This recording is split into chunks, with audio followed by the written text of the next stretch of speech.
자, 그 사후 관리 문제가 그 일반 소비자들이 생각하고 다른 사람들이 다 생각할 때는 자, 산양삼은 풀 속에서 그냥 길러야 된다. 이렇게 얘기를 하는데 풀 속에서 그냥 길러서는 절대 소득이 나올 수가 없습니다. 지금 우기철이라 가지고 지금 저기에 보다시피 나뭇가지나 이게 떨어져서 이 어린 삶들을 다 누르고 있잖아요. 저걸 다 또 제거를 해주고 뭐 이런 것도 필요로 하지만 일단은 제초 작업이 가장 급선무예요. 씨를 뿌려놓고 무조건 3년 동안은 매해 1회 내지 2회는 제초 작업을 해줘야 돼요. 풀 속에 들어가 있어 가지고는 이 어린 것들이 이 풀하고 경쟁해서 클 수가 없거든요. 그래서 3년 동안은 무조건 제초 작업을 해줘야 되고 가을철에는 지금 여기 보시게 되면 낙엽이 거의 잘 안 보이죠. 3년 동안은 낙엽 제거를 다 해줘야 됩니다. 이 어린 삶들이 낙엽에 덮쳐서 이제 지금 여기는 낙엽이 쌓이게 되면 막 20cm, 30cm 쌓여요. 봄철에 그걸 뚫고 올라오지를 못해요. 올라오기는 올라오는데 저 가보면 이제 낙엽 속에 크는 게 있어요. 그 낙엽을 뚫고 올라오느라고 거기에 힘을 다 빼서 얘들이 크지를 못해. 그래, 그게 뭔 얘기인가 하면 산양삼이나 산삼이 생육하는 걸 보게 되면 야생적으로 가서 캐보게 되면 낙엽을 긁어내고 표토 5cm 미만에 10cm 정도 깊어봐야 그 대다수의 삶들이 거기에 뿌리가 다 들어있어요. 그런데 그게 20cm 정도 쌓인다고 한다 이러면 삼이 생육을 못하죠. 거기에 힘이 다 빠지기 때문에 그 생육장애를 있기 때문에 어린 삶은 3년 동안은 낙엽 제거를 다 해주셔야 돼요. 그 삼이 올라오기 전에 봄에 산양삼이 올라오기 전에 작업 제거를 그 3년 동안 해주셔야만 좀 그 양질의 산양삼 그러니까 건실한 종묘를 기를 수가 있다고 보시면 돼요. 그래서 필히 낙엽을 제거를 해 주셔야 됩니다. 그 다음에 3년 동안 제초 작업을 해 주셔야 되고. 그래서 요런 거를 변경을 하고 나서 지금 그 객객객 소리 나는 저기 산까치, 어치, 그 다음에 이제 그 다람쥐, 까마귀, 이 씨 익는 시기는 용케 알아요. 그리고 이 야생 상태에서 지금 현재 빨갛게 씨를 그 결실을 시키는 거는 이 삼밖에 없어요. 심지어는 그 삼농사를 처음에 시작하니까 옛날에 그 장례삼이라고 했을 때 그때 농사 짓던 어르신이 이런 얘기를 하셨어요. 여보게, 삼이 어떻게 크는지 아는가? 어떻게 그 땅속에서 저기 뭐 양분 빨아먹고 크죠? 그랬더니까 그게 아니고 삼은 사람 발자국 소리 듣고 크네 이러더라고요. 그러니까 저는 그게 무슨 얘기인지 몰랐어요. 그분이 얘기했던 게 딱 맞아요. 여기에 비가 온다고 해서 그 게을리하고 산포를 와서 돌아보지 않게 되면 자, 짐승 피해봤죠. 도둑 피해받을 수 있죠. 비 오는 날 도둑놈이 들어오거든요. 날 맑은 날은 안 들어와요. 마을에 무슨 행사가 있다든가 그 주인이 그 산포를 비운다든가 용케 알고 그때 들어와서 도둑질을 해 가거든요. 그래, 도난을 방지를 하려고 그러면 최소한 한 개 포장에 하루에 한 번씩은 올라가 봐야 돼요. 그래야만 도둑을 방지를 할 수가 있고 그렇게 하면서 순찰을 놀면서 이 삼이 어느 정도 예민한가 하면요. 이 삼은 다른 거하고 틀려가지고 잎이 한 자리에서 우산처럼 가지가 6개까지 나와요. 이건 이제 3개밖에 안 나왔지만 6개까지 나오는데 요 가지 사이에 낙엽이나 풀이 하나 이렇게 떨어져 있으면 얘가 대가 이렇게 커야 되는데 요거 눌리킴으로 해나고 대가 크지를 못해요.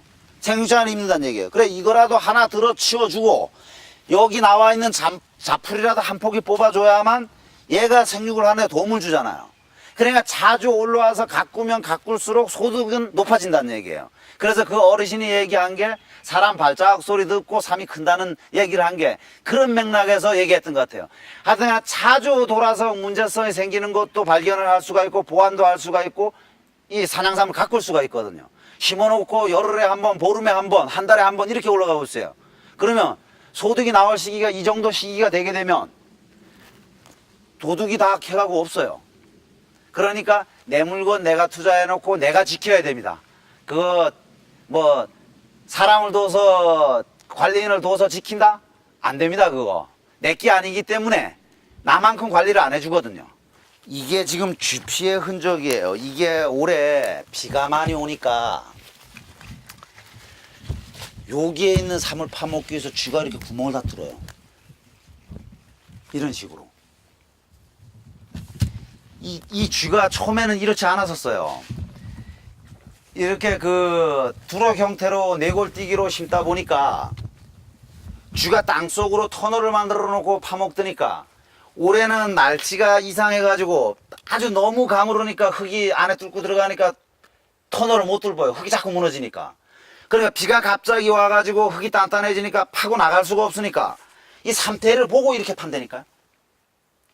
위에서부터 내리 파먹어요. 이렇게 땅속에서 파먹는 게 아니고.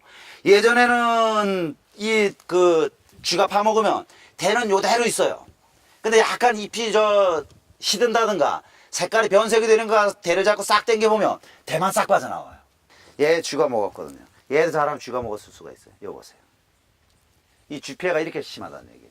그러니까 이 대만 봐도 쥐가 먹었는지 안 먹었는지 이게 대 형태만 봐도 이 구분이 한다는 얘기예요. 아까 가게에 왔을 때 이 순도 끓여서 차로 먹을 수 있기 때문에 그래서 와서 주워 내는 거예요. 얘도 잘못하면 쥐가 먹었을지도 몰라요, 이거.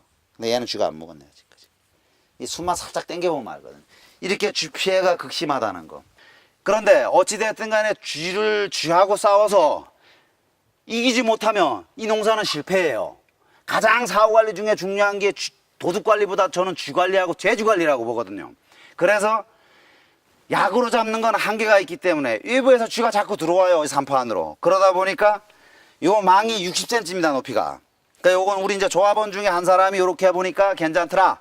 이렇게 해서 이제 요 방법을 택했는데 처음에 할 때는 어떻게 했는가 하면 이 한 망을 다 멀칭하듯이 이 망을 가지고 이렇게 멀칭을 했어요. 다 네구텐을 다 파고 각 두럭마다 다 씌웠습니다.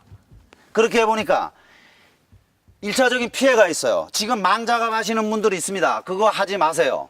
제가 단연코 말씀드리는데 3년이 지나고 나면 그 부작용이 나타나기 시작합니다. 그냥 쉽게 말씀드리면 어떤 예를 들게 되면 망을 안 깔았을 때는 겨울철에 적설자이 와서 눈으로 누른다고 한다면 이렇게 누르는 것밖에 안 돼요. 그런데 이렇게 요지로 이렇게 찌르는 그 정도 압력밖에 안 받는다고 친다 그러면 이 망을 얼마만큼의 넓이로 깔아놨느냐에 따라서 눈이 덮이게 되면 전체적으로 그 눈의 압력을 다 받아요. 그거 아무것도 아닌 것 같죠? 그거 3년 동안 압력 딱 받고 나면 여기 있는 개체수가 현저하게 줄어들기 시작해요.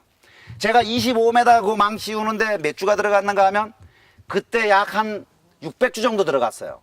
지금 가서 보게 되면 지금 그거 씌워놓은 지가 몇 년 됐는가 하면 한 10년 정도 됐습니다. 거기 가서 보게 되면 600주 들어있던 게 제가 엊그저께 올라가서 쉬어보니까 한 한 몇 개밖에 안 남아있어요. 상품성이 있는 게 캐봐야 알아요. 몇 개나 남아있을지. 그 정도로 그 압력을 받기 때문에 피해를 받아요. 수확하려고 이렇게 땅을 파보게 되면 한 15cm 정도 흙이 단단해요. 그래서 아까 저쪽에서 말씀드렸죠. 3은 10cm, 낙엽을 끌거나 10cm 안쪽에 다 생육을 한다 그랬죠. 얘 아무리 깊이 심어도 지가 스스로 땅 위로 닿고 솟구쳐 올라와요, 뿌리가. 이 3의 생리가 그렇습니다, 생육 상태가. 그러다 보니까 그게 솟구쳐 올라오지 못하도록 압력이 꽉 가해져 있는 상태에서 모든 식물은 그렇거든요. 입만으로 호흡을 하는 게 아니고 뿌리로도 호흡을 하거든요. 뿌리로 호흡을 못하니까 죽을 수밖에 없어요.